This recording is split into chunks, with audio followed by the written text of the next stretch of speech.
Dr. Martin-Lloyd-Jones, you are an evangelical preacher, and it's your wish to bring people back to the biblical truth about man. Now, in so doing, you persuade man that the modern popular idea of what man is on the wrong track. Could you specify where you think he's making mistakes? Well, it makes a mistake in that the essential biblical view of man is that he's a creature who's gone astray. In other words, I criticize the modern view of men on two grounds. One is that it makes too much of men. Secondly, that it doesn't make enough of men. It doesn't make enough of man in that it tends to regard him as just an animal. Perhaps his cerebrum has developed a little more than most animals, but still essentially an animal. And I think that's degrading man and debasing him.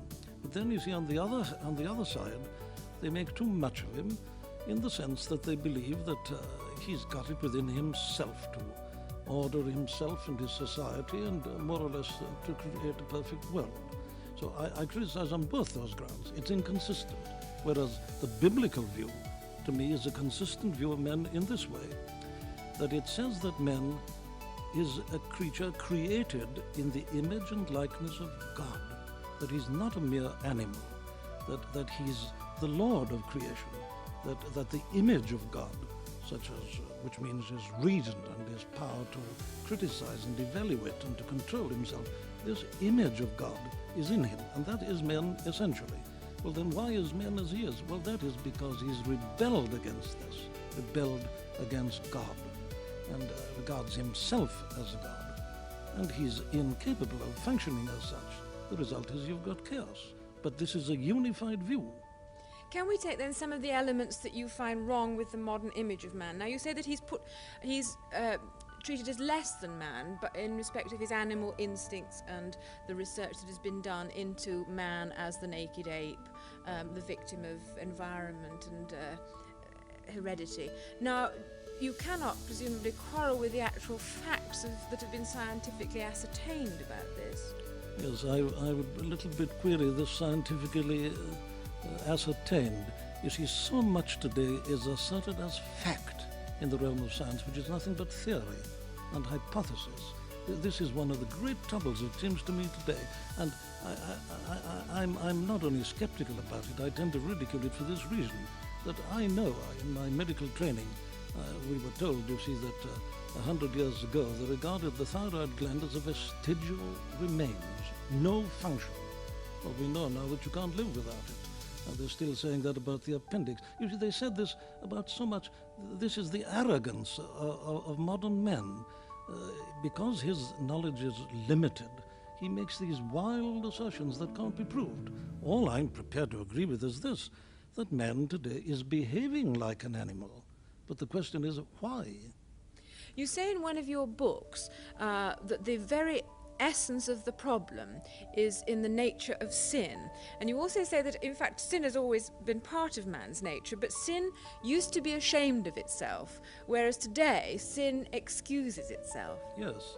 Well, yes, I don't think I've ever said that sin is an essential part of man. Man, I would say, as the Bible teaches, was originally perfect, but since man's original fall, sin has been a part of human nature. And that has been true, of course, throughout the centuries. I would say that the story of humanity is just a proof of this fact, that man is sinful now by nature. And this is bound to show itself. What you quarrel with is that the initial assumption about man today is that he's basically good, yes, but he goes astray and the blame must be put elsewhere.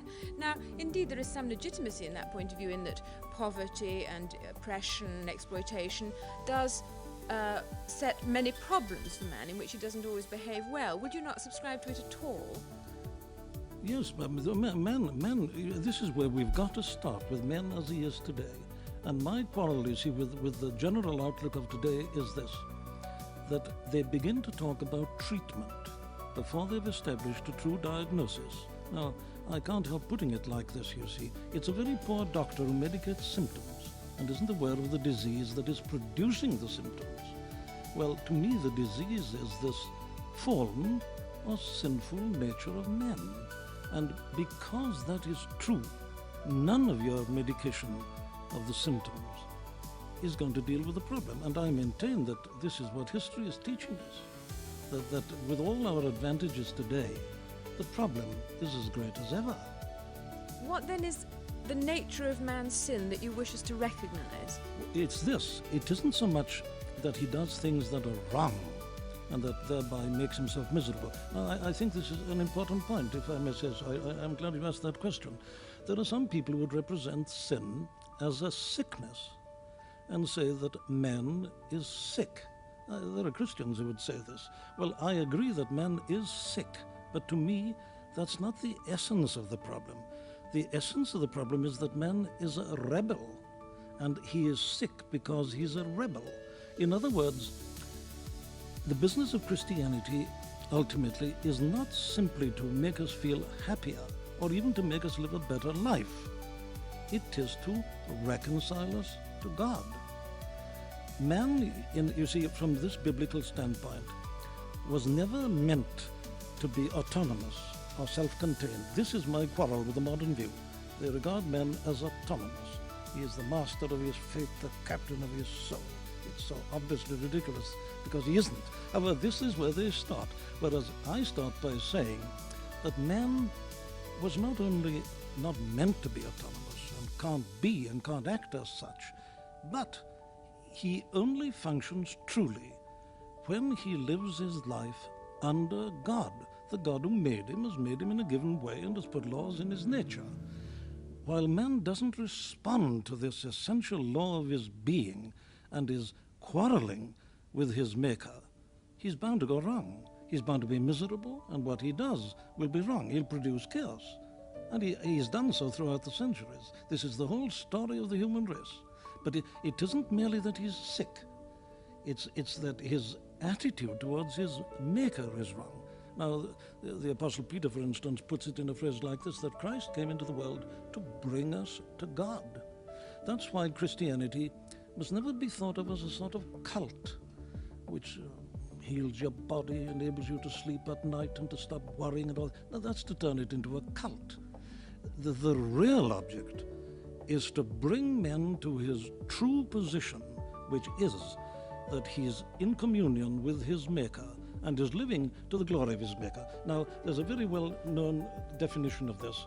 The Scottish Confession of Faith, the Presbyterian Confession of Faith, known as the Westminster Confession of Faith, they produced a shorter catechism. And the first question in that is about man. What is the chief end of man? And this is the answer. The chief end of man is to glorify God and to enjoy him forever. But you see the order. You glorify God. Or let me put it in another way to you. A clever fellow, a lawyer, one day tackled Jesus Christ and said, which is the first and the greatest commandment of the law? You see, they were dealing with about 613 commandments, and they were arguing as to which was the greatest. Well, that fellow had a great shock when Christ answered him. He said, thou shalt love the Lord thy God with all thy heart and all thy soul and all thy mind and all thy strength. That is the first and the chiefest commandment. The second is like unto it. Thou shalt love thy neighbor as thyself. Now today, people start with the second and forget the first. You know, this point of view is obviously held with great conviction by you, but I would have thought it brought you into conflict not only with people who don't subscribe to the Christian religion, but to many other Christians too. Well, of course it does. I'm sorry about this. This is something I deeply regret. But this isn't the first time, you know, that minorities have been right. And in any case, we don't decide this kind of question by counting heads. I know nothing about these things, primarily, apart from what I find in the Bible. But I maintain that the story of the human race and the story of civilization is a proof of the truth of the Bible. But what I would suggest is that whereas they would tolerate your point of view as a rather different and divergent view of Christianity, you are unprepared to tolerate their view as a possible version of the truth. Is that right? I am, of course I am. And for this, and I say, of course, quite deliberately, for this reason, that Christianity is a very exclusive and dogmatic faith. Take the Apostle Paul, for instance, writing. He says, though we or an angel from heaven preach any other gospel unto you than that which we have preached unto you, let him be accursed. He puts it like that. Now you may say that's the arrogance of Paul. I say no. This man has been given his message. He received it by revelation. It isn't his point of view. If a man asserts his own point of view or the result of his own thinking in this intolerant manner, well, he's a boor and he's not to be tolerated. He's a hopeless fellow. But when you are given truth, which you claim is truth from God, well, then you have no right to be anything but intolerant. When I find people insinuating their own theories and ideas and using the name of Christ, well, I have to protest. This is dishonest apart from anything else, in my opinion.